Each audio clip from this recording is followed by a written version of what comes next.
All right, welcome back to MLB Now. Joel Sherman in the New York Post. Yankees' biggest problem is the same as it was last year, which I thought had changed back. Joel Sherman is here. Mike Lowe as well. I'm Brian Kenny. It's MLB Now, the show for the thinking fan. I thought with Anthony Rizzo, who's a contact hitter, also a power hitter, with Josh Donaldson, who has very competitive at-bats. He doesn't chase pitches. Isaiah Kiner-Falefa, who is a contact hitter. Not a great hitter, but a contact hitter. I thought this was going to change, that the Yankees' offense would not be dreadful. What has it been like so far?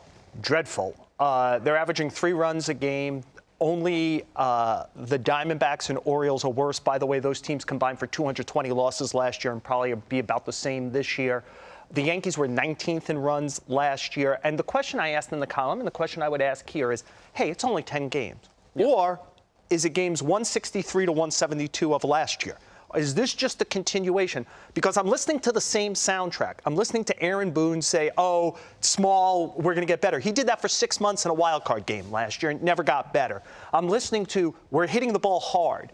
Yeah, I get it. The exit velocity is good, but you have the certain type of hitters. You know this from how the Yankees are good at defensive positioning.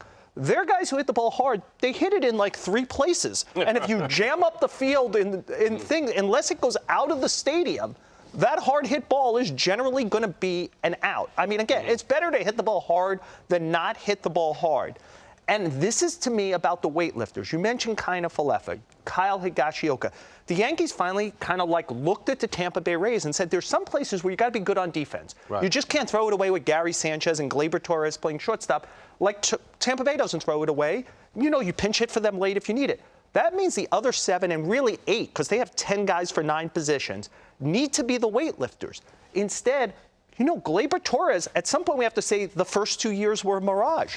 Like, he's not hitting the ball well again. Joey Gallo, hey, year 2 in New York, it's going to be better. No, it ain't. Yeah. It's not so far. It isn't.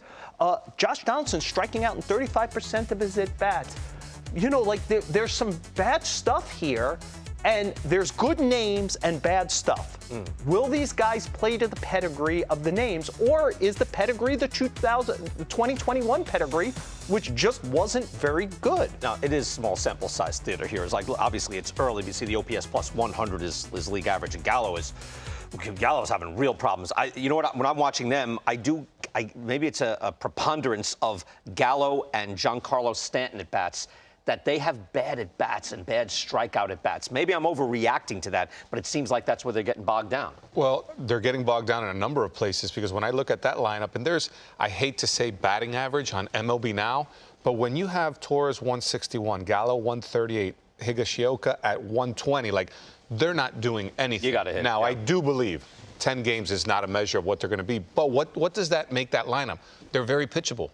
Because if Rizzo's swinging a good bat and Judge and Stanton are doing okay, well, I'm going to pitch around those guys because the next 2 have no clue.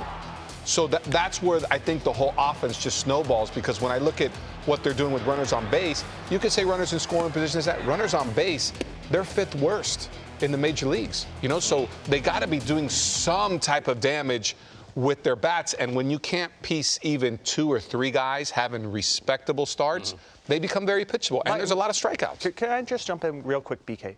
Mike, I think you said something important for the Yankees, but I think it's important for the industry also.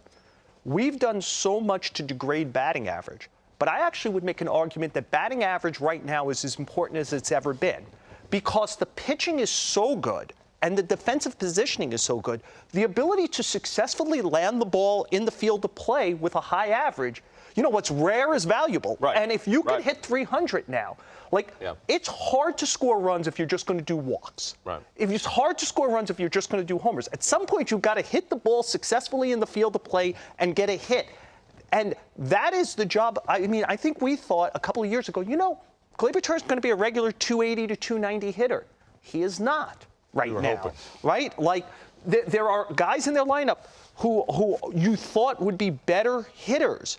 And if they're not going to be that, I don't know that you could hit enough homers and draw enough walks to succeed. No, you need lineup diversity, and you need a guy with a high batting average. By the way, the league batting average right now is 233.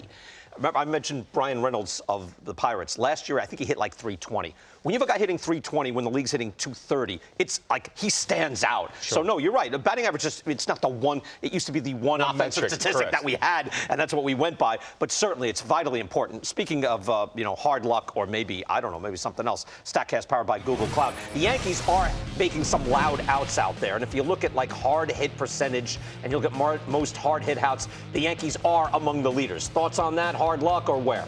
So, again, I think to the point where you'd say, oh, this guy's a good three-point shooter from here. But what if I put a guy there? Is he a good three-point shooter anymore? I think the ball goes regularly in certain places. I'd also like to know what the breakdown is on the ground. The Yankees hit into a ton of hard-hit ground ball double plays. So, just hitting it hard, if it isn't kind of going line to line, and I have all of your spray charts, and I know you hit it into three places regularly, those are going to be hard hit outs. Yeah, I think they made some good adjustments this year. I like the defensive adjustments. No, I'm saying even the offense. I mean, just the contact. Rizzo has good at bats, and he's off to a good start. Donaldson's going to be better. He's going to be. Yeah. One thing I'll say is, Gary Sanchez kind of went out with a whimper, and Kyle Higashioka, who people seem to love behind the plate, is a negative OPS plus right now. So Sanchez was a negative OPS plus. No, was below league average. Was below league average. Yeah, below league average, not below zero, which is where. And Sanchez was a good at bats and slug 500 in certain years, and you miss that. You do miss something.